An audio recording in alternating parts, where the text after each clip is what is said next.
scarred. At first, he simply saw it as doing the right thing by the environment. And I ended up with 20 or 30 bags, jumbo bags full of this rubbish, sitting in my studio, not knowing whether I'd ever use it.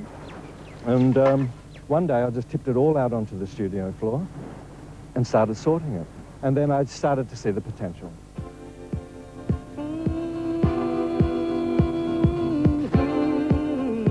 After scouring the sand, John has left behind him a clean beach, and in front of him are a couple of bags full of materials to work with.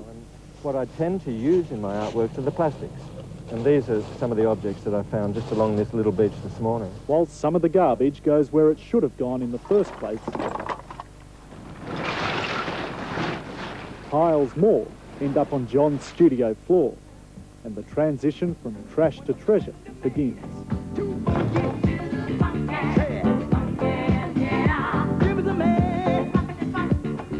They're familiar objects. I remember these, I know what a cigarette lighter is all about, and a little plane like that. I remember that from my childhood.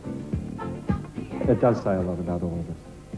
What it says isn't always complimentary, showing that a lot of us are litterbugs, creating hazards for sea life and for ourselves as well, as you can see by the hundreds of syringes John's picked up along the beaches and included in his works.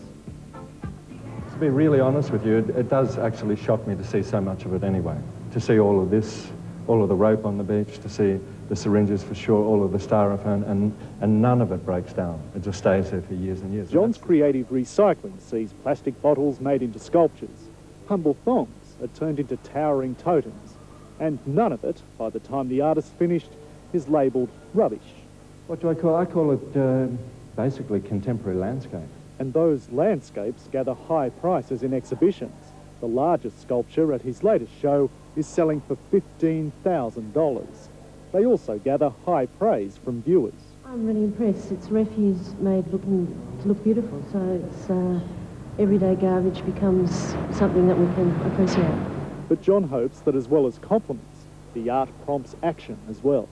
And just by walking along the beach with a plastic bag themselves and picking up the bits and pieces of rubbish that they find, hopefully they can have the experience of creating something beautiful. You think the day will ever come where you'll run out of materials for your art? I do hope so. And that's a funny thing to say, but I do hope so.